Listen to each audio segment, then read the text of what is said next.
Of course you can. You don't have anything. Oh, Oh, really? Yeah, we're That's so sorry, but great. thank you guys. Great. Thank you for the two sisters. Yes. My goodness. So good. All right, Chair, help me. Okay. All right, we're down one counselor. I call the assembly to order today and recognize Counselor Jubenville for our prayer and pledge. It's you today. Just talk off the cuff. Got it all, you know. Too long. When the carols have stilled, when the star-topped tree is taken down, when family and friends are gone home, when we are back to our schedules, the work of Christmas begins. To welcome the refugee, to heal a broken planet, to feed the hungry, to build bridges of trust, not walls of fear, to share our gifts, to seek justice and peace for all people, to reflect on how we've treated others, to be kind and compassionate to all. Merry Christmas and happy and healthy New Year to all. Amen. Amen. Well done. allegiance to the flag United States. and to the republic for stand One nation. the God. You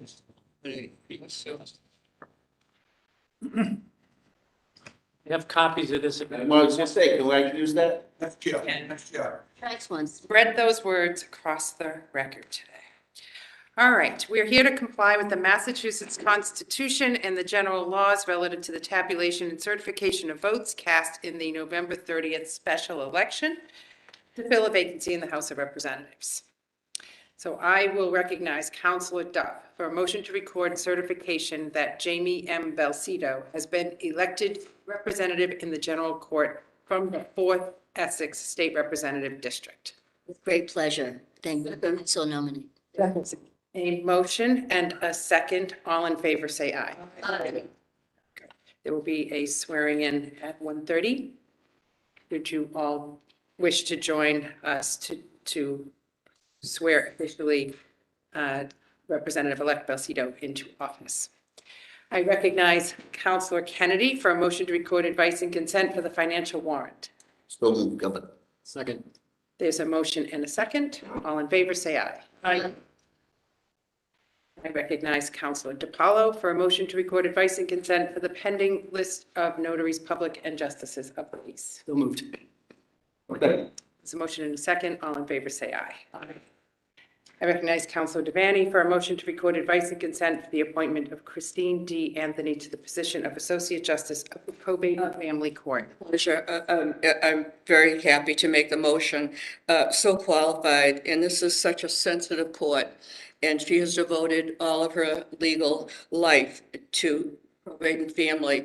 And the one thing that stood out for me, her caring for children. And she has followed them through even when cases are over. I can't say enough about her, and I'm very pleased to present her. The other thing is, I want to tell you that at the hearing, at the beginning, I introduced all the counselors, and I'm sad to report that there were only 2 counselors that attended her hearing, and she deserved better. I just want to say that for the record. So that's it. I put her name in motion. It was there. Right There. I was there. I said, there. Well, sit to the chair. first of all, initially, after 5 minutes, you were on Zoom. 2 people, and that was it. But I'm just saying, you're only required to come once a week. You should be in your chair from the beginning to end for the hearing. I'm not going to be voted miscongeniality of the council. For sure. But I think it's important. I think it's important that you have a duty. You have a duty, first of all, to make sure you investigate, that you take that resume out of the envelope and read it, and come once a week to the hearing and do your job. And I'm saying, I have not seen 8 counselors from beginning to end to a hearing. And none of you can dispute that, because that is the absolute truth. I don't find any joy in saying this publicly, but I'm asking you, please, with the new year coming, come, stay. This is not a guest appearance. This is someone, the most important day of someone's life as a nominee. Besides being married, having a baby, this is important. And every counselor should give respect to that person from beginning to end, not come, not leave, not walk out, not sit and talk. That's what I'm saying. And I'll tell you, last year there was a judge that was here as a witness, and she called me afterwards and she says, Marilyn, what's going on? They don't stay, they walk around, they're not here, they don't stay till the end. That was not how it was when I was sworn in. And I said, times have changed. I said, I'm not my brother's keeper. So I find no joy in saying it, but I'm saying it publicly. I am very proud. I'm very proud to put her name in for that. But I'm just saying that at the end of the hearing, how many councilors were sitting in their chair? There is a motion. If I may. Is there a second? Left after I made the announcement, you walked out. You're done. There's a motion. There's a I made the second. motion. Is there a second? Second, but I'd like to respond to that. Anthony. And I don't usually. But I just want to say that I have at least a 99% attendance record at assemblies and hearings. And so does everybody in this chamber. It's very, very rare for a councilor not to be here for a chamber. I can guarantee you, if anybody were to check, nobody has under a 95% attendance record. Period.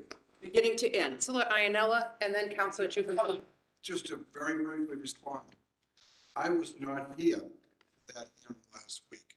And if that hearing was this week and I had the same commitment, I would not be here this week.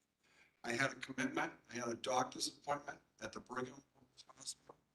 Those appointments get to our age here, you can't cancel them and go for next week. If I canceled, it would have been another 9 months. So I was at a doctor's appointment at 1 o'clock. That's why I was not here. And like Councilor Kennedy says, we're all here all the time. Councilor Jubinville. Let me repeat my last bit of my prayer. To be kind and compassionate to all. Well, I'm glad the counselor from Watertown takes no joy. She gets up and says it in public with the press here for her own benefit. When counselors aren't here, a lot of times they're in the building doing other governor's council duties. But they've satisfied their due diligence with every candidate. I do it, and I know every other counselor does too. And just because we're not here to listen to counselor from Watertown ask the same question she asks every week, actually, they're not questions, they're statements she gives to the candidate. So criticizing the counselors in public to me is a show of disloyalty to all counselors that sit here and that travel some from great distances in the state to get here every week. So as far as I'm concerned, I think counselors do a good job. We all have our own way of doing it. Some sit in diners, some call nominees, some sit with nominees, and some do it on the phone. And everybody gets to satisfy their own self as to how they vote on a counselor, on a nominee. They don't do it because Councilor Jubinville wants them to do it or Councilor Devaney wants them to do it. They do it because they're satisfied with their due diligence and they make their vote. I don't criticize anybody for voting any way they vote on this council. I do not do that. When I first started, it bothered me sometimes that people voted in a different way. I learned it's none of my business how councilors vote. I'm one vote. I do my due diligence and every other councilor that I know does too. Thank you. Let me just, we have a motion and a second. I just want to conclude the conversation by saying that every nominee or even applicant to be considered to serve in a position in the judicial branch is involved in a very rigorous process. It starts with a blind application. The application, if then made through that process, goes through a judicial commission of their peers across the Commonwealth to not only review the credentials, but also investigate witnesses on a list and off a list to understand the person's reputation and ability. That person then is vetted through the governor's chief legal counsel and then ultimately receives, if to that level, an interview with the governor and lieutenant governor. And after that, a nomination can take place. When that nomination is then made, it is then vetted by this council, an independent, each one of you elected in your role to vet thoroughly, as you do, the nominations made by the governor. And I can attest that every single member of this council does their work and beyond to make sure that these individuals are worthy of your confirmation. You do the work that is presented to you, and you go beyond because you know the people in your communities and in your districts. And I am grateful for your service to the people of this Commonwealth in making sure that we have the very best people serve in our judicial branch. And I am proud of the work that we do together. With that, we now have a motion and a second. We may begin the roll call. Yes.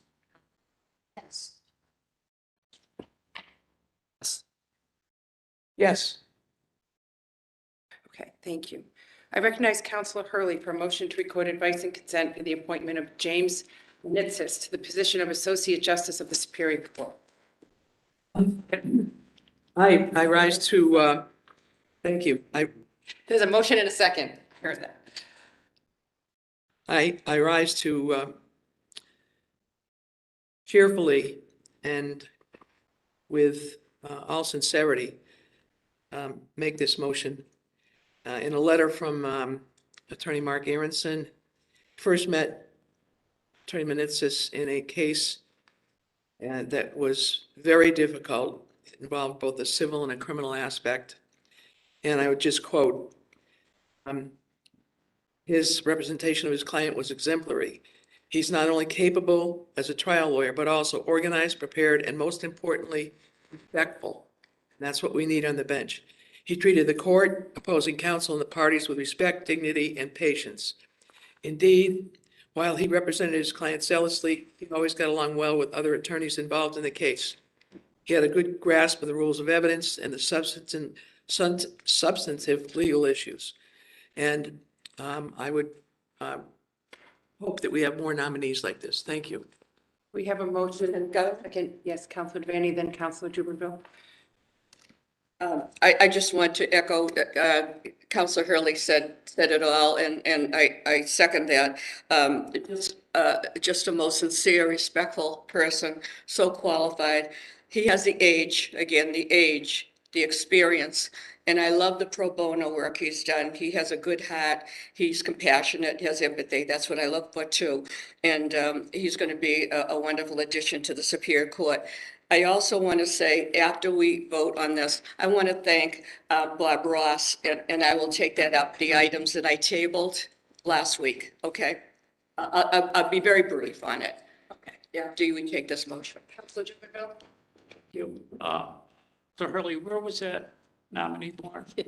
Holyoke, second city in all of the world. Field. He also, before he started doing lawyering, he spent a good amount of time in people housing in Holyoke. No easy tasks. And he did that with great success. He really saved a lot of people and got them into homes, which I think shows the character of the man. So it was a pleasure for me to vote for him. Thank you. We may begin the roll call. Yes. Yes. Yes. Yes. Us. Pleasure, yes. Yes. Thank you. Yeah, I want to thank Bob Ross. He always comes through. He's also, you ask someone and the response is so quick. I didn't vote on 3 items on our schedule last week. And so I do want to, for the record, so that you'll know, it was on the general capital projects, which includes schools and development and all that. And then the other was 270 that for federal assisted housing. And also 271 was local aid for our municipalities, for our schools and libraries and so forth. And I just want to say, this is Bob Ross. So, I mean, I can't thank him enough. He has always been there. No matter what I ask, he comes through. So I want to recognize him. Thank you. Just want to conclude by thanking you for your hard work over the course of this past year. We've been in a challenging time dealing with the impacts of COVID that went into 2021, but it didn't deter each and every one of you from doing your work as part of this council. It's not easy, it's challenging, and you persevered once again. And given that last holiday season was a lot different, and now that 80% of people are fully vaccinated and over about 25% are boosted on top of that, people feel a lot more comfortable gathering. And I just wish each one of you much joy and happiness over the course of the upcoming weeks with your friends and your family and your community. I know our next assembly is January 5th, but I do hope to see you in the upcoming weeks, and I know the governor would like to see you as well. So thank you. That concludes our business today. Governor.